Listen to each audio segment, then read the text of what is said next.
Tercera parte de Narcotizados, el impacto del tráfico de drogas a nivel global y en particular en Bolivia. Una de las grandes patrañas de la política exterior de los Estados Unidos es la lucha antinarcóticos. Veamos aquí el detalle de lo que les digo, nada de bromitas.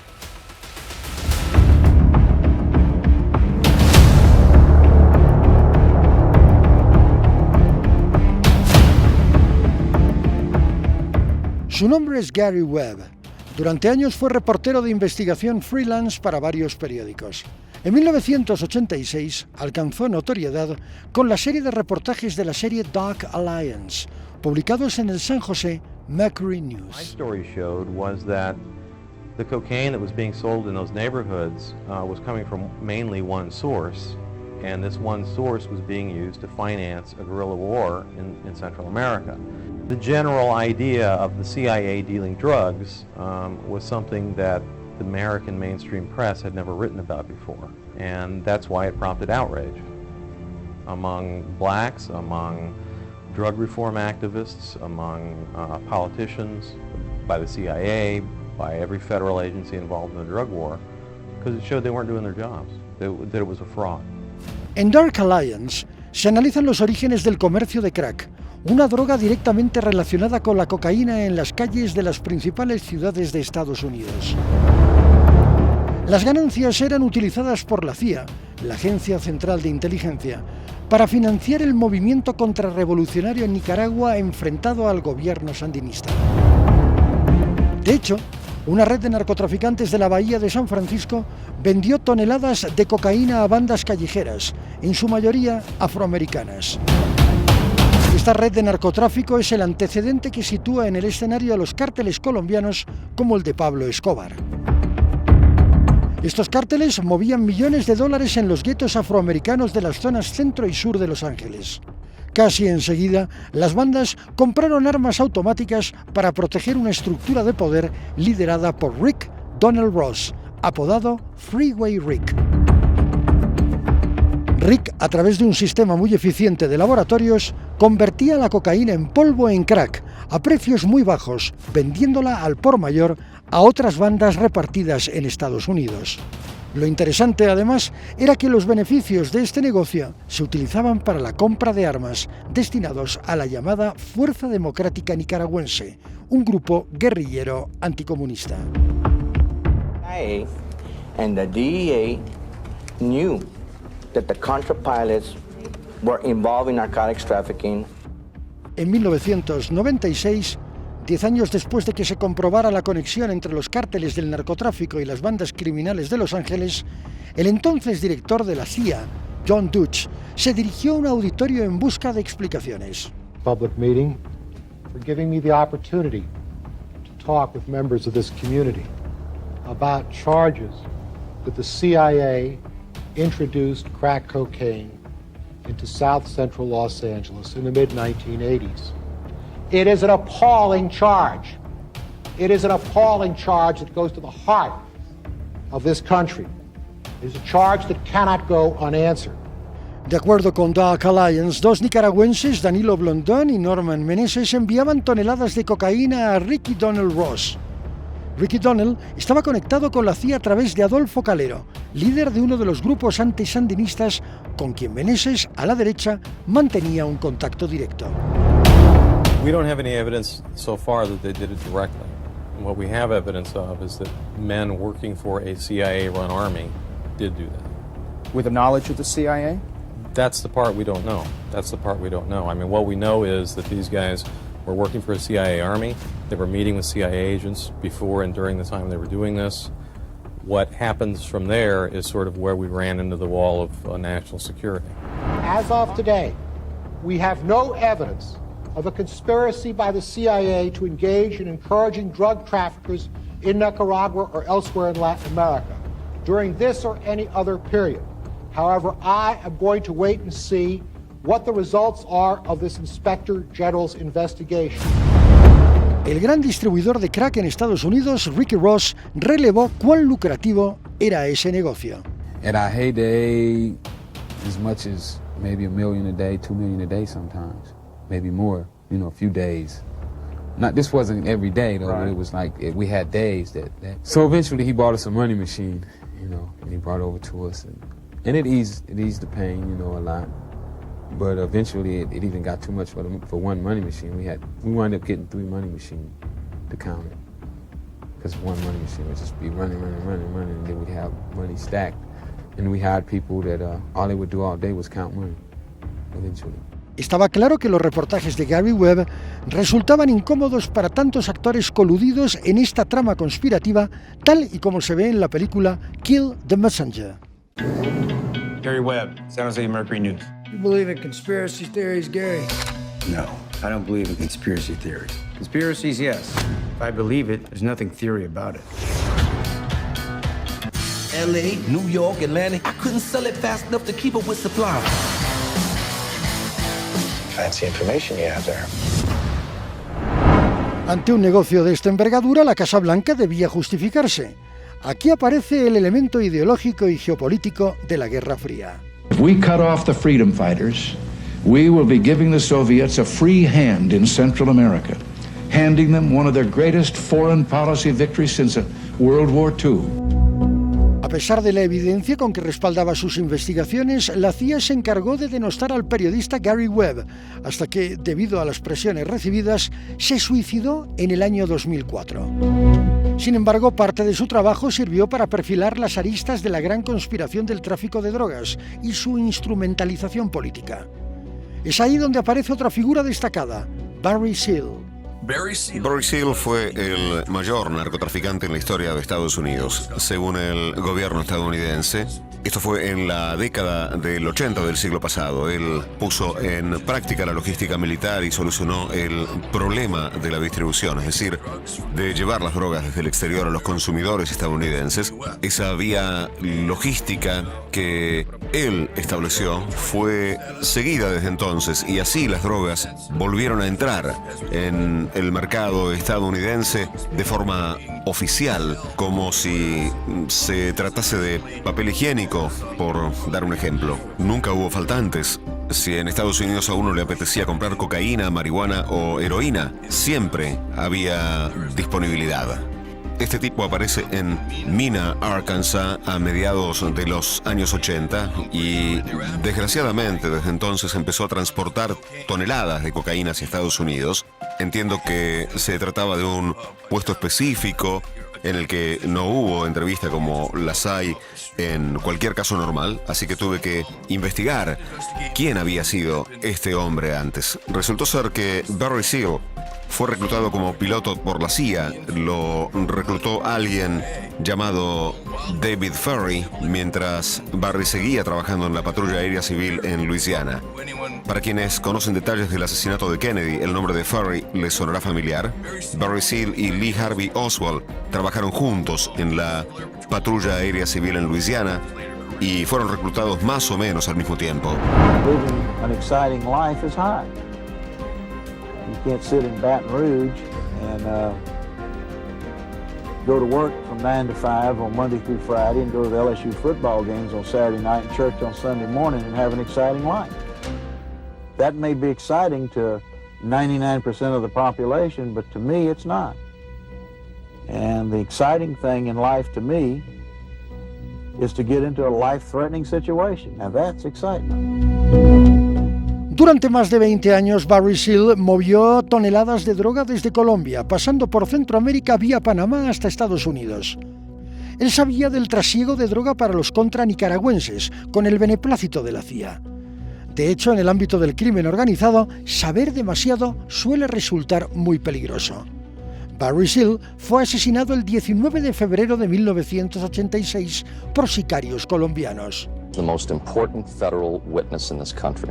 Our mission was coordinated by the CIA and the Drug Enforcement Administration of the United States. De acuerdo con el propio Barry Seal, el objetivo era dañar la base del gobierno sandinista. Central Intelligence Agency and the State Department all along has known that the Sandinista government will go to any means to support and supply and finance their government, regardless of what it takes. El socio de Seal era Jorge Ochoa, capo del cártel colombiano de la familia Ochoa. Barry Seal comenzó transportando 3 toneladas de cocaína. El piloto se adentraba en la selva colombiana y desde ahí, previa escala en Panamá, para repostar combustible, se dirigía a Estados Unidos. La doble moral de la administración Reagan consistía en dar vuelta a este negocio.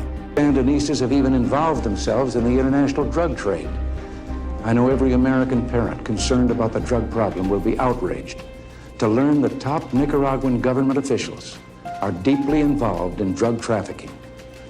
This picture, secretly taken at a military airfield outside Managua, shows Federico Vaughn, a top aide to one of the 9 commandantes who rule Nicaragua, loading an aircraft with illegal narcotics bound for the United States. No, there seems to be no crime to which the Sandinistas will not stoop. This is an outlaw regime. En las fotografías usadas como prueba por la Casa Blanca aparece Pablo Escobar Gaviria, quien un par de años después sería considerado el narcotraficante más importante del mundo. En el año 2017, el director Doug Liman presentó American Made, una versión romantizada de Barry Seal interpretado por Tom Cruise. Gibbs, regalos de mí. Back off, off. Regalos. Amigos. Atrás, atrás. Now, these guns are gifts from Uncle Sam.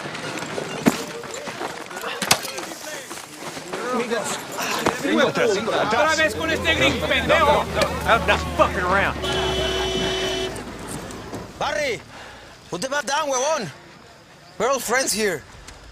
Boy, what the hell are you doing here? This is Don Adolfo Calero. He works for your government on the revolution to bring down the Sandinistas. Jorge tells me you are the crazy gringo who always delivers. We have a new business proposition to you, Barry. You bring your American guns to Colombia, deliver our cocaine here to the Contras. The Contras take it by fishing boats to Miami. And everybody's happy. It's for the war effort, Mr. Seal.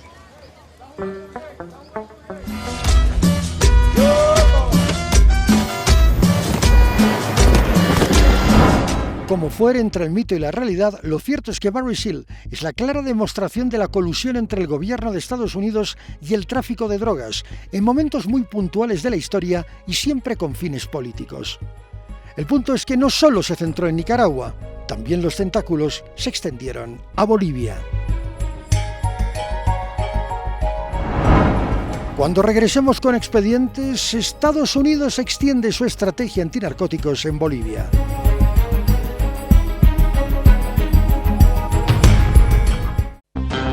Claro, con los escándalos de narcotráfico que hay en el país, hay gente que me ha dicho: Ramón, sería conveniente que volviera la DEA. Son palabras mayores, son opiniones absolutamente respetables, pero desde que salió la DEA en el año 2008, Bolivia ha hecho esfuerzos denodados para luchar contra el narcotráfico. Sin embargo, todo parece indicar que no es suficiente.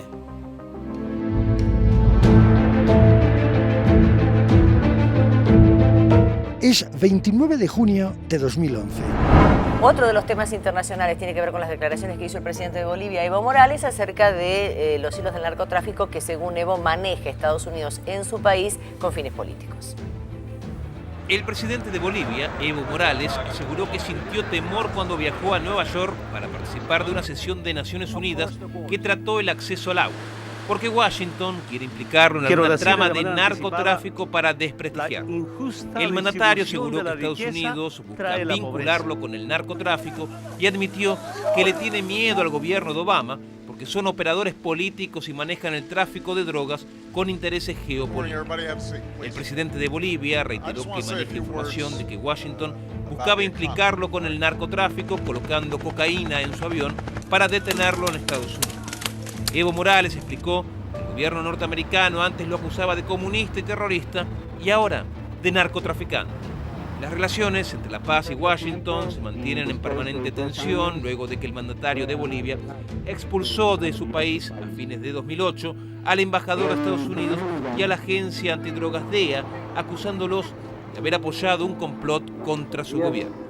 Evo Morales, tras su estadía en Nueva York, viajó a Lima para participar de la asunción de Ollanta Humala a la presidencia de Perú.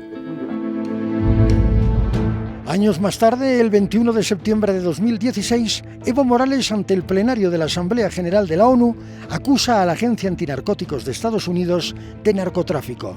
En Bolivia, sin bases militares, sin la DEA norteamericana, estaba mejor en la lucha contra el narcotráfico reconocido por las Naciones Unidas.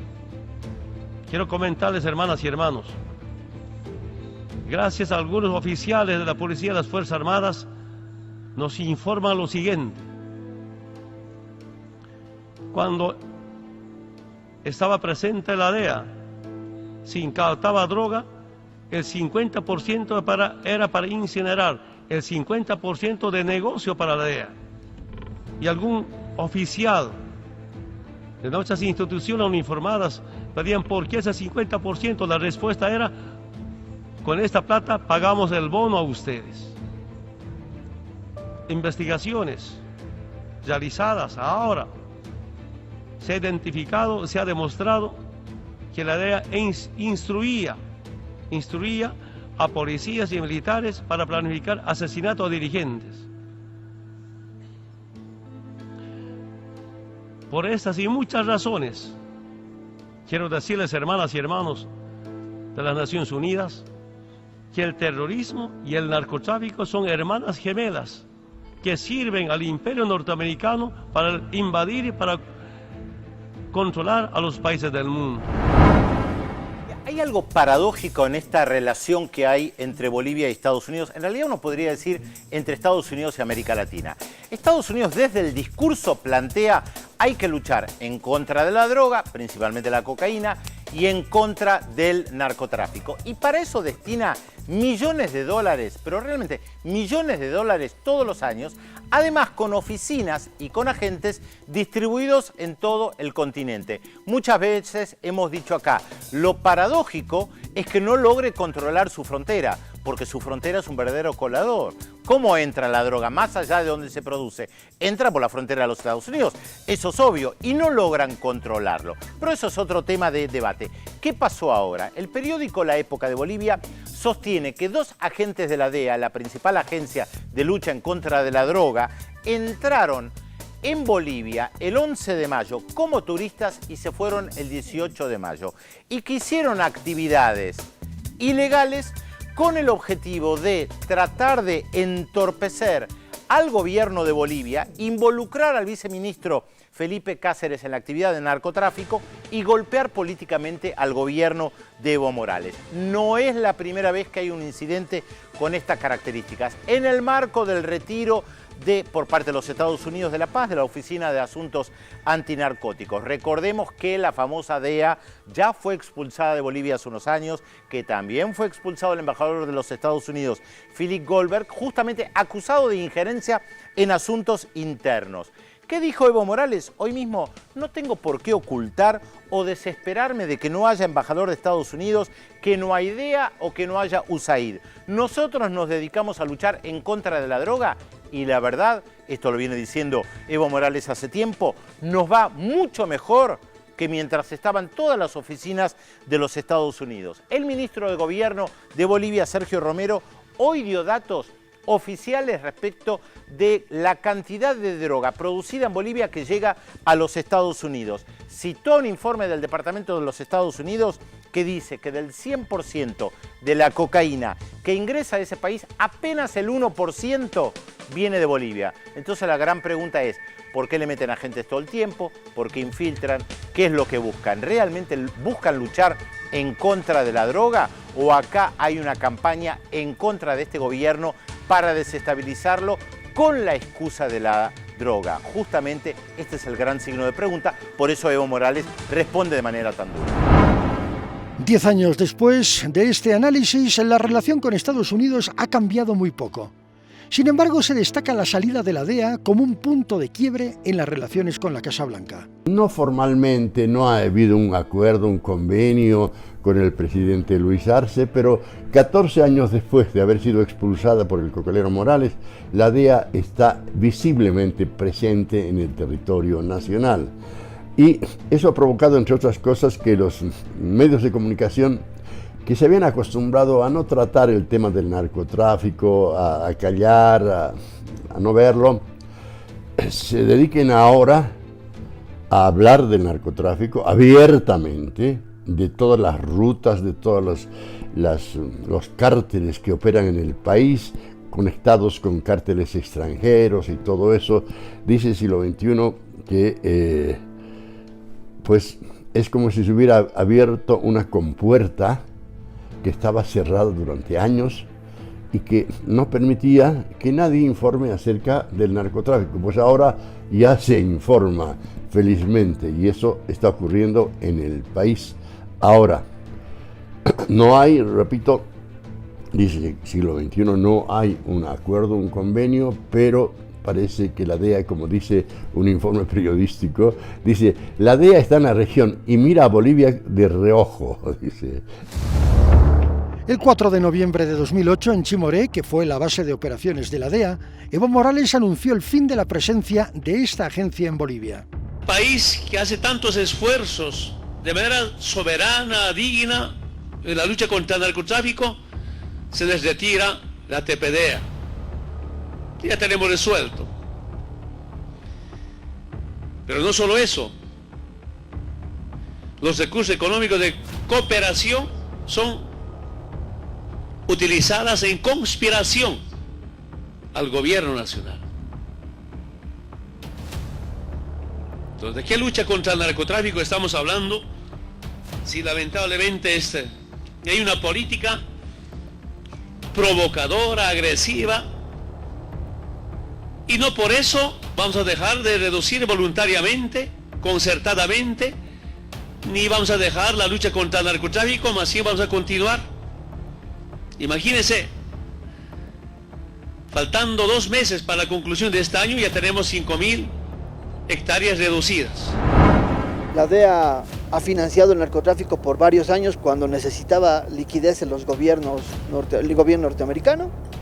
Todo lo que ha fabricado la DEA en Colombia ha sido muy interesante porque han utilizado hasta submarinos. Entonces tenemos que ver que hay manejo de equipo técnico, material humano y algo muy importante es el trazado de las rutas, que es muy esquemático. Sabían cómo ir, cómo hacerlas, dónde dejar el narcotráfico, en dónde vender y cómo lavarlo. Los bancos norteamericanos, estos 6 bancos que la ONU los ha señalado uno por uno en un informe de la UNODI, lastimosamente ahora los buscas. Hoy día querías buscar los nombres de estos 6 bancos y no he encontrado nada, solo está el informe de la ONU pidiendo rendición de cuentas al gobierno norteamericano.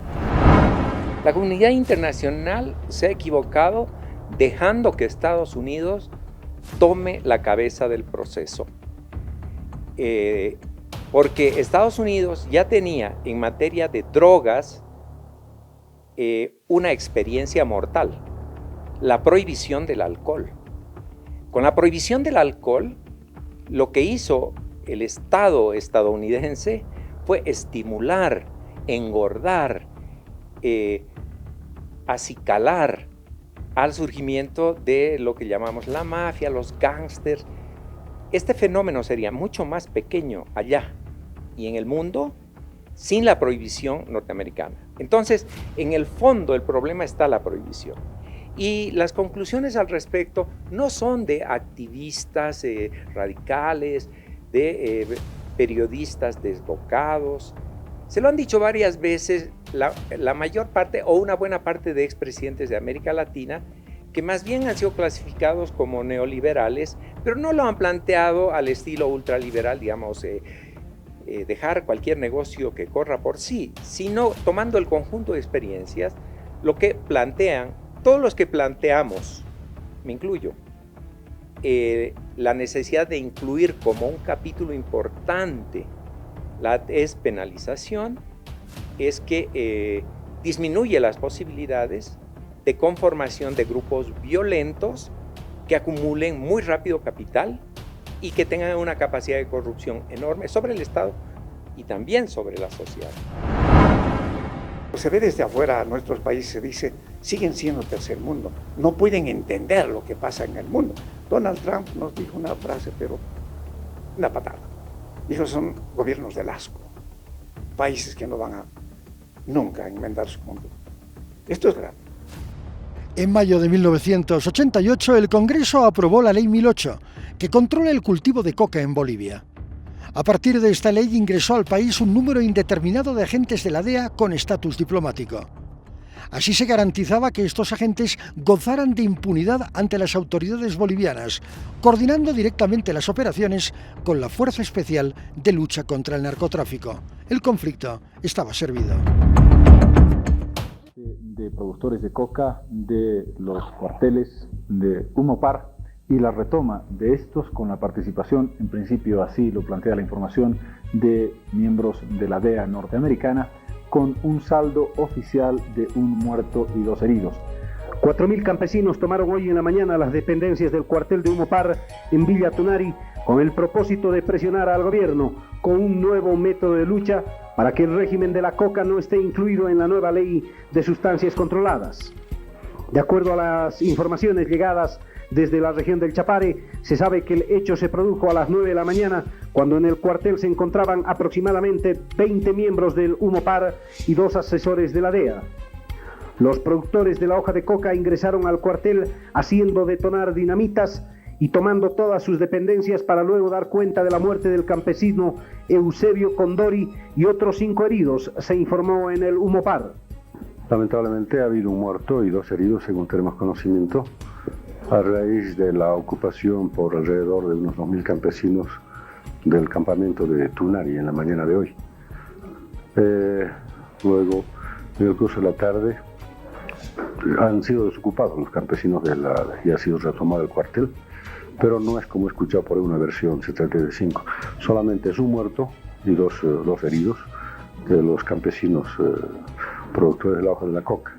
En el cuartel de Humopar estaban detenidas 2 personas presuntamente vinculadas al narcotráfico, esperando su traslado a la jurisdicción central de La Paz. Este es posiblemente uno de los móviles del movimiento de miles de productores, reveló el subsecretario de Defensa Social Jorge Alderete minutos después de recibir el parte oficial desde Cochabamba. Productores de coca y colonizadores en las zonas tropicales del Chapare y los Yungas, principales zonas de cultivo de la hoja, rechazaron el proyecto de ley que se debate en el Parlamento para aprobar un documento que regule la producción de coca y drogas. Toda seguridad detrás de estas acciones de los campesinos está innegablemente la mano del narcotráfico, y también hay por en medio una muy notable actividad de orden político. Los últimos reportes aseguran que tropas de la Fuerza Especial de Lucha contra el Narcotráfico recuperaron el cuartel de Villa Tunari, aunque son previsibles otros incidentes en la región. Quiero desmentir esta afirmación. El suceso lamentable se ha debido en una acción estrictamente policial y tengo que afirmar, acabo de comunicarme, que todo el personal de Direco salió el día de ayer hacia Cochabamba. O sea que en este momento en las oficinas de Direco que han sido tomadas en Villa Tunari, pues no hay ningún personal de la subsecretaría. Por lo tanto, esta información queda descartada. Lo que pasa es que hay un interés político que yo lo he podido constatar el día de ayer en Cochabamba, en estas movilizaciones de los productores de coca, y lo que están pretendiendo hacer es tratar de crear un clima de tensión en las zonas productoras, utilizando para ello cualquier argumento. Hay denuncia que estarían los de la DEA, los gringos estarían haciendo sus pruebas químicas en los cocales. Eso es lo que había llegado la denuncia a los compañeros cuando estaban en Cochabamba, e inmediatamente se alborotaron y se fueron a sus lugares de trabajo para verificar.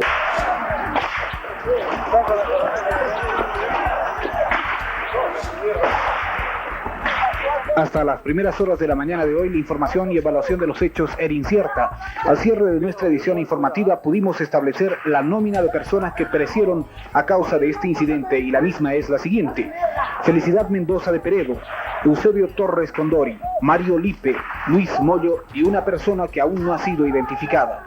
3 murieron a causa de heridas de bala y 2 ahogados al intentar huir de la balacera. Otras 6 personas se encuentran heridas y campesinos denuncian desaparecidos. En esta oportunidad debemos destacar el apoyo de CBA Televisión, la periodista Elba Morales y el camarógrafo Rilber Molina. Estamos actuando dentro del marco de las reglas de juego de una democracia formal. Nos guste o no nos guste, estamos en un Estado democrático, un Estado de Derecho, y las disposiciones legales que norman la vida de los bolivianos provienen a través del Poder Legislativo Nacional. El Poder Legislativo está analizando las leyes de sustancias controladas y no creemos que tiene que ser a través de este tipo de hechos violentos, de tomas de oficinas públicas. Lejos de escuchar los planteamientos del gobierno, ha respondido cuando los compañeros reclamaban un justo derecho. Planteamos una ley de que sea favorable a todos los compañeros productores de coca, en el cual el gobierno responde pues nuevamente con una actitud bastante represiva. Las escaramuzas por parte de efectivos de la Unidad Móvil y Patrulla Rural Humopar. Según la misma fuente, el ambiente es tenso en la región tropical de Cochabamba, con indicios de nuevos enfrentamientos. Económica está llevando a un deterioro social evidente, y este deterioro social y económico también a un deterioro, diría yo, del propio sistema político. Por tanto, es importante que todos reaccionemos, empezando por el propio gobierno, para que verdaderamente podamos reavivar de alguna manera nuestra democracia y relanzarla por caminos que todos los bolivianos estamos esperando. Descalificó totalmente que existieran acuerdos en una llamada tripartidaria, o sea, el MIR junto al MNR y ADN. Ha habido un deseo evidente de salpicar, de mezclar lo que está limpio con lo que está sucio. Y más evidente todavía el hecho de que en la Comisión de Congreso se ha querido utilizar de una mayoría, no de una tripartita, de una bipartita, que aprobó una resolución que a mi juicio ha encubierto delitos evidentes, ¿verdad? Ha encubierto delitos evidentes. Entonces en eso creo que nuestra posición ha sido muy clara. De convertirse en un cáncer, y el cáncer es incurable, comentaron autoridades de gobierno al evaluar los acontecimientos ocurridos en Villa Tunari y otras poblaciones de la región tropical cochabambina. En primer lugar, quisiera atribuir la completa responsabilidad de los hechos a los campesinos, a los dirigentes que los han incitado y a otros dirigentes que sabemos, políticos de extrema izquierda, que estuvieron el fin de semana en la zona. Tampoco descartamos la presencia instigadora en estos actos de elementos del narcotráfico.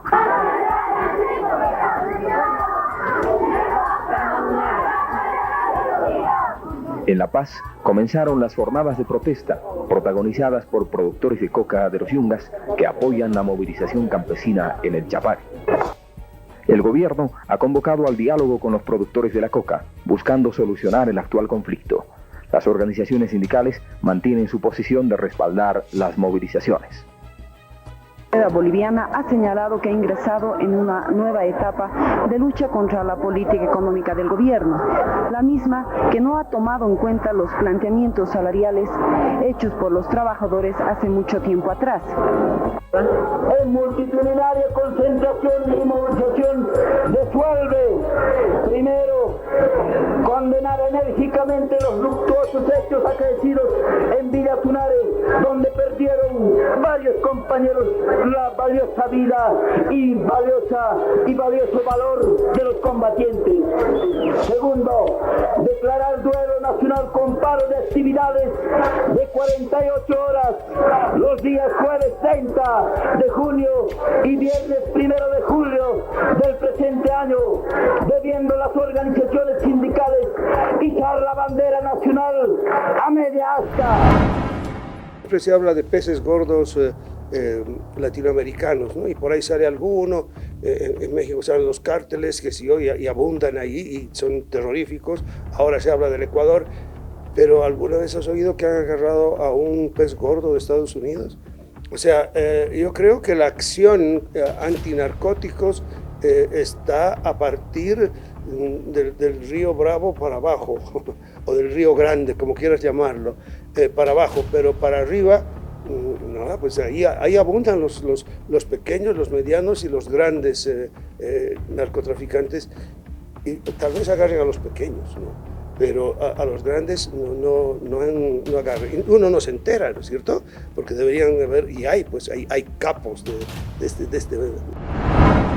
Yo tengo la impresión de que las equivocaciones de las políticas antidrogas, yo diría, de América Latina de los últimos 20 años, es que no abordan el problema de manera integral, ¿no? Entonces, en los años 90 estuvo muy centrada en la producción y decía, no hay que hacer sustitución de coca. Entonces, producimos piñas, plátanos en estas regiones, y eso que sustituya, y por lo tanto vamos a, estrangular el proceso productivo porque no va a haber el insumo y eso va a hacer bajar, etcétera, etcétera, ¿no? En otra época estuvo mucho en la interdicción, entonces hay que controlar muchísimo más la venta, los controles, etcétera, ¿no? Y nunca hubo una cosa integral, decir, ok, veamos todo el problema, veamos desde una perspectiva de mercado, por ejemplo, ¿no es cierto? Entonces ataquemos el problema en todas las vías, ¿no? Entonces, que los mercados también consumidores de cocaína hagan su trabajo, que los comercializadores y los bancos y toda esta industria financiera ayude también para identificar eso. Yo tengo mi opinión muy particular sobre la DEA. Entiendo que es una institución que es altamente porosa, así como el narcotráfico es muy poderoso y ha logrado penetrar la mayor parte de las organizaciones y gobiernos por donde transita. No me cabe duda de que también ha podido suceder lo mismo con la DEA, y la evidencia empírica está en contra de la DEA. El principal país consumidor, no productor, de drogas a nivel global es Estados Unidos. Los procesos de interdicción y de control con el apoyo hasta el día de hoy en Colombia son un total fracaso. Sigue campeando impunemente y Colombia es el primer productor de droga. Entonces la DEA no es ninguna garantía de lucha porque la evidencia empírica está en su contra. Evidentemente han ejercido un control de lucha, pero siempre ha venido acompañado con otros componentes. En consecuencia, yo creo que la salida de la DEA evidentemente ha roto el cordón umbilical de tutela contra esta lucha aparentemente coordinada que había en el pasado. Y el error boliviano en realidad no es un error. La decisión boliviana es que, apelando a la soberanía, en realidad se ha automarginado de cualquier control y más bien ha hecho que el país impunemente, a través de algunos grupos y sectores del país, hoy por hoy sea un gran competidor y un gran productor. Entonces, no le ha hecho bien la salida de la DEA, porque las consecuencias han sido ampliar la frontera de la producción. No hay un control en el Chapare, el 94% de la producción no pasa por los mercados legales, 35% no pasa por los mercados es decir, me refiero a la de los yungas. Y no hay cocaleros buenos ni cocaleros malos, solo hay cocaleros, porque a veces se dice los del Chapare son los malos, los de los yungas son los buenos. No, hoy por hoy hay cocaleros y desde ambos frentes hay una prolífica producción y por eso se controlan los mercados. La presencia de la DEA siempre fue cuestionada, sobre todo porque algunos exagentes, como José Irazarry, confesaron que la agencia no cumplía con su mandato. The DEA is a game. The drug war is a game. It was a very fun game that we were playing. It was in there, but it was more of a party first, work second type of deal. Como fuera en reiteradas ocasiones, el gobierno boliviano ha manifestado que la DEA no volverá a operar en el país. Mientras seamos gobierno y estemos a la cabeza del Ministerio de Gobierno, no volverá la DEA a nuestro país. Y digo enfáticamente cualquier aceleración de cualquier persona que dice que la DEA se encuentra dentro del territorio nacional. Decirles que esto es completamente falso, porque conocemos nuestra historia y nunca No obstante, persisten las denuncias sobre una supuesta presencia de la DEA en Bolivia. USAID está aquí paseándose como Pedro por su casa todos los días, en el altiplano, en el trópico, en los valles. ¿Acaso no hemos expulsado a USAID, compañeros? ¿En qué gobierno estamos? ¿Acaso este no es una continuación de nuestro gobierno del 2019?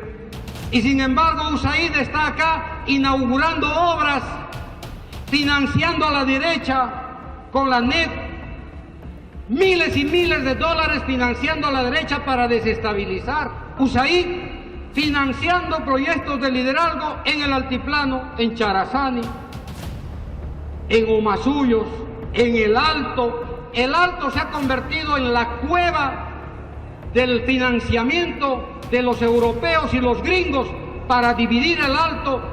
Ahora la estrategia de la embajada americana es dividir a nuestras organizaciones en el territorio, en el municipio, en la comunidad. Y ojalá mis 6 federaciones nuevamente tengan el coraje, la valentía, la honestidad de volver a expulsar a USAID para que no siga conspirando contra este proceso de cambio, compañeros y compañeras. Si la DEA ve o mira a un costado es otra cuestión. Los recientes casos de narcotráfico, entre estos el escándalo Marcet, han reinstalado el debate. La DEA ha fracasado. Esta es una realidad. La política antinarcóticos de Estados Unidos tropieza con las propias contradicciones de un sistema donde la corrupción y los intereses creados definen las relaciones internacionales. Hemos analizado el papel de la Agencia Antinarcóticos de los Estados Unidos, un fracaso global. Y la otra política que querían los Estados Unidos que se impusiera de algún modo en Bolivia, que se llamó desarrollo alternativo. De hecho, esa política estuvo presente en la agenda boliviana durante años, está presente en la agenda boliviana durante años. Pero, ¿qué ha quedado? ¿Qué queda de ello? Lo veamos a continuación.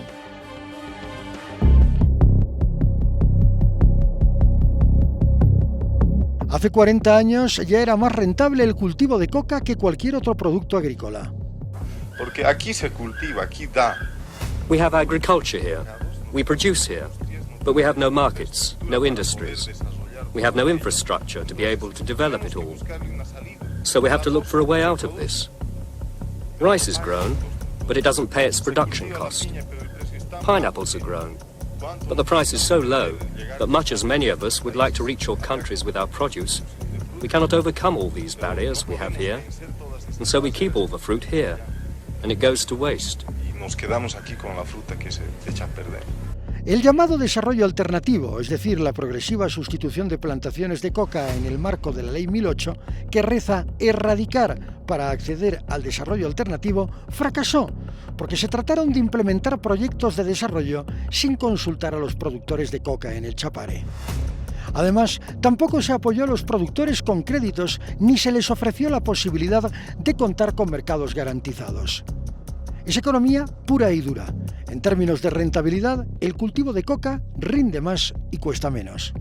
No obstante que la coca boliviana, curiosamente, y nadie me ha proporcionado una explicación, somos el tercer productor, lejos de Colombia, más o menos 160,000 hectáreas. Perú, 70,000 Bolivia, a 130,000 hectáreas, para que veamos y empecemos a razonar, no espoleados por el miedo o por el rencor político. Necesitamos pensarlo fríamente. Hay que afrontar el problema, la desocupación que esto trae. Son por lo menos 100,000 cocaleros en el país. Entonces, despenalizar, generar un modelo de desarrollo alternativo que dé empleo digno, nos vamos a equivocar otra vez. Hay que actuar en todos los planos porque en todos prácticamente actúa esta industria. Hay productos que se pueden generar que suplantarían o sustituirían el cultivo de la coca, pero no hay todo el impulso de una cadena productiva. Eso por un lado. Pero por otro, el sustituir el ingreso que te da la coca, el único producto que se puede producir igual que la coca es la papaya, con la gran diferencia que la papaya en el Chapare en algunas situaciones no cuesta un solo centavo más que entrar y recoger. Entonces ahí, ¿qué posibilidad tienes de ganarle a la coca? ¿Qué otro producto hace? Y lo que le va a ganar a la coca, y le está ganando mucho espacio a la coca, incluso en los precios que han podido caer últimamente, son las drogas sintéticas. La Oficina de Naciones Unidas contra la Droga y el Delito tiene otra lectura sobre el desarrollo alternativo. Yo estoy muy agradecida porque hayan venido, porque verse solo trabajando en estas áreas que ustedes han podido ver, los caminos no son muy accesibles. Es difícil porque sacas tu café y ¿a quién se lo vendes? Trabajas todo el año y ¿quién te consume? O sea, ¿quién te va a comprar? Antes vendíamos el café en la ciudad o venía alguien a la propiedad y te compra a muy bajo costo, ellos te ponen el precio y tú tienes que aceptar el precio. En cambio ahora ya tenemos un precio fijado y tenemos una cantidad que cubrir y vamos a trabajar en base a ello. Yo estoy muy agradecida, yo estoy realmente muy agradecida porque esto nos da la fuerza de seguir, decir, ellos van a venir, yo ya lo voy a hacer. O sea, esto me falta. Para mí eso es algo importante porque definitivamente no es lo mismo estar solo en un proyecto que estar todos en un proyecto. Las políticas públicas de interdicción de la producción, de sustitución de importaciones, de producción de productos locales, de control, de cuotas, o sea, varias de las políticas públicas que se han realizado pues no han funcionado, ¿no? Y por supuesto, digamos, el camino de la legalización es polémico porque también requeriría coordinación. ¿Qué se legaliza? ¿Dónde se legaliza? El consumo, la venta, la venta del insumo, o sea, en fin, ¿no? Entonces, es polémico, pero la política de interdicción no ha funcionado, la política de sustitución tampoco ha funcionado, y esa es la razón por la cual, ¿no es cierto?, todavía la economía de la cocaína pues es fuerte, es un circuito que ha ido creciendo y que en América Latina pues se ha contaminado muchas veces de la política muy fuerte, ¿no? Y ya tenemos además presencias de monopolios, que son estos carteles que controlan alguna parte de la cadena de producción.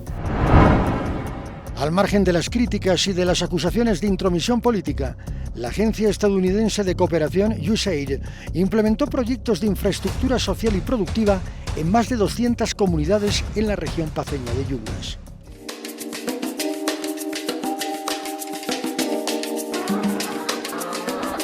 Bien, ustedes como verán, este lugar donde han llegado se llama Incahuara de Coyucucho, tiene nombre y apellido. Lo que les puedo contar, digamos, del proyecto que nos hemos beneficiado, ha sido un proyecto con el del desarrollo alternativo, ¿ya? Que ha venido de USAID.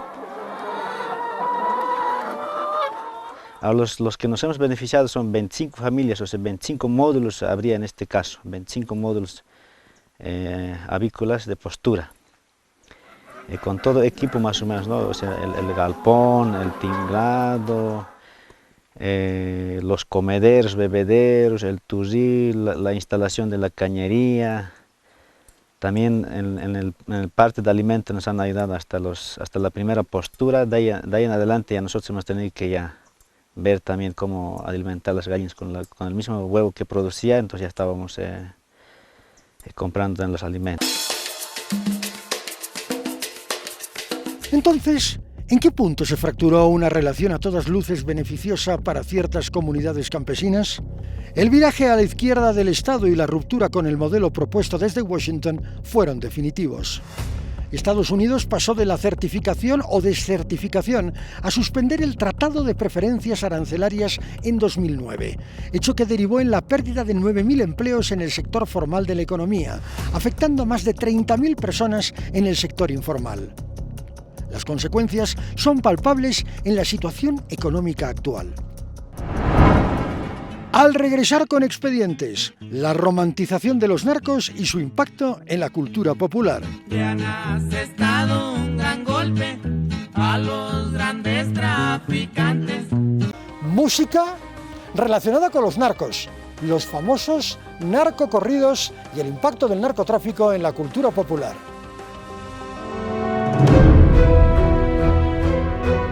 El estilo de vida de los criminales siempre ha llamado la atención, incluso hasta la misma seducción. Por ejemplo, basta echar un vistazo al impacto en la cultura popular de la trilogía de El Padrino.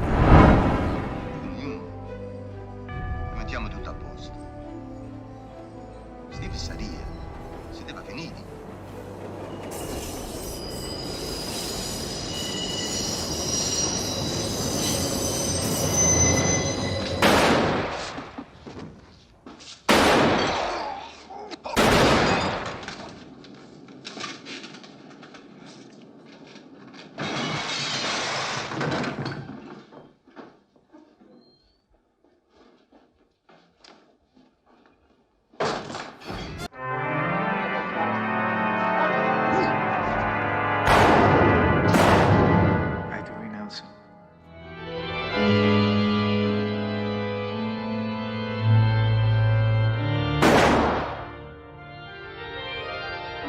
And all his works.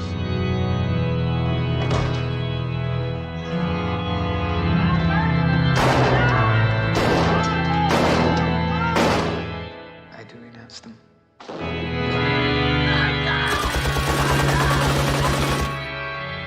And all his pomps. I do renounce them.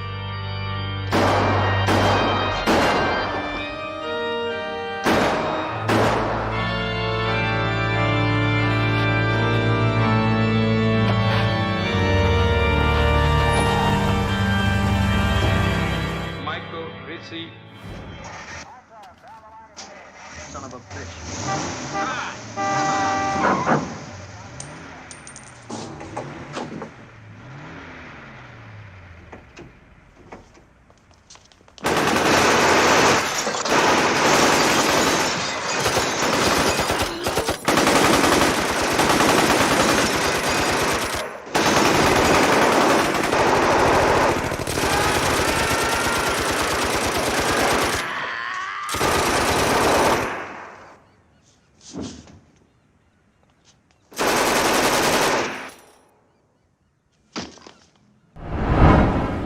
En un próximo programa trataremos el impacto del tráfico de drogas en la cultura popular. El novelista español Arturo Pérez Reverte, autor de la novela La Reina del Sur, da razones que explican el atractivo de los narcos.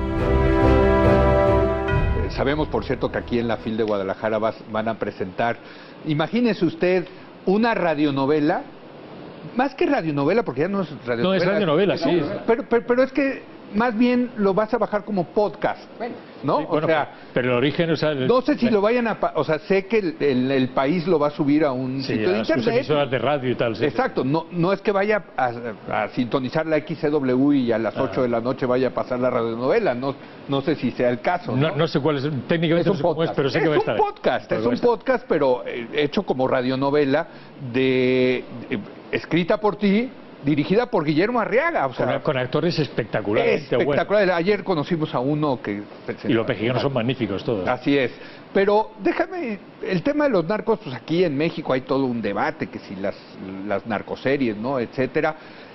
Y mientras en Estados Unidos están legalizando la marihuana. La hipocresía gringa habitual.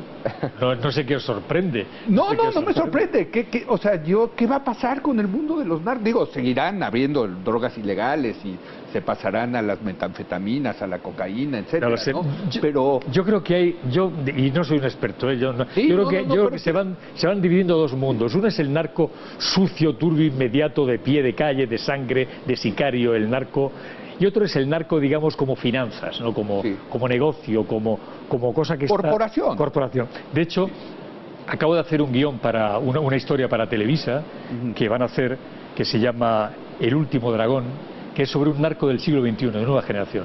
Un narco junior de tercera generación que él no ve la droga ni la sangre. Es un tipo que se mueve, ha estudiado en Harvard, trabaja en Wall Street, ha estado en Japón, un tipo elegante, bien vestido, perfil discreto, inteligente, con clase, que sabe de música y sabe de arte y sabe de tal. Un narco diferente, paraísos fiscales, ingeniería financiera. Ese tipo de narco, digamos, no de alto narco, se está separando, digamos, de lo que es la imagen clásica del narco. Pero ¿y la historia que tiene en esa historia? Porque es la historia de un tipo que podría ser de la industria farmacéutica o de... Sí, es que, no, se está moviendo hacia la industria ese nivel, claro, es que ese nivel, ¿no? Entonces yo creo que se está separando una cosa de otra, ¿no? Es complejo, no es momento de ponernos a analizarlo, sí. Pero lo que sí está claro es que el mundo del narco, tal y como yo lo conocí para la Reina del Sur, ya no existe, ¿no? Esos viejos narcos con códigos, con leyes, que venían de la sierra y sabían lo que valía una vida, tal, que respetaban mujeres y niños, esa gente que les hacían don Lamberto Quintero con esos corridos antiguos que tal, ese narco desapareció. Ahora ya llegó el segundo escalón, cuando el gobierno mexicano hizo esa guerra contra un narco para favorecer a su propio narco, ahí se dislocó todo y llegó un segundo escalón que convirtió en una pesadilla, ¿no? Claro. Te doy un dato. En la nueva legislación que se aprobó ahora en California de la legalización de la marihuana, va a haber una autoridad que va a certificar la apelación de la marihuana. O sea, como los vinos, como hay Riojas, Riberas del Duero, Toro, ¿no? Denominación de origen de la marihuana. Es otro mundo. Es otro mundo, ¿no? Mi consuelo es que poquito a poquito les vamos conquistando a los gringos otra vez todo, poco a poco. Vamos subiendo la frontera. Ese es mi consuelo, ¿no? Nuevo México, Texas volverán otra vez a la madre patria original. Pérez Reverte hace referencia a los llamados narcocorridos. Por lo tanto, hoy les presentaremos un ranking de los 5 mejores narcocorridos. Puesto número 5. Los Jilgueros del Pico Real y corrido a Félix Gallardo. Has estado un gran golpe a los grandes traficantes. Caro Quintero está preso, un famoso traficante. También Ernesto Fonseca, de otros más voy a contarles. Puesto número 4. El Diablo de los Tucanes de Tijuana.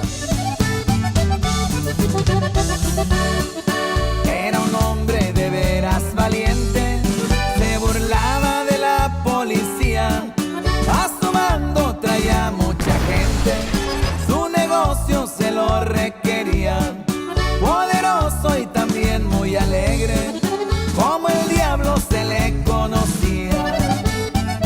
Puesto número 3, Los Águilas del Norte y Cruz de Marihuana.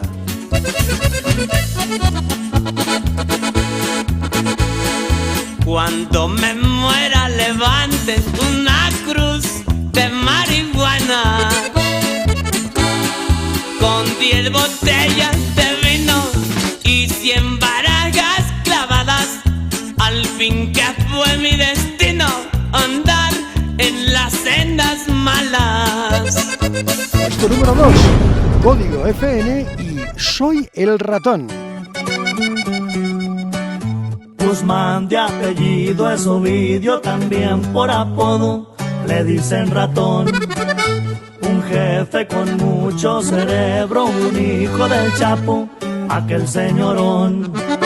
En Jesús María creció. Y puesto número 1, Los Tigres del Norte y Jefe de Jefes.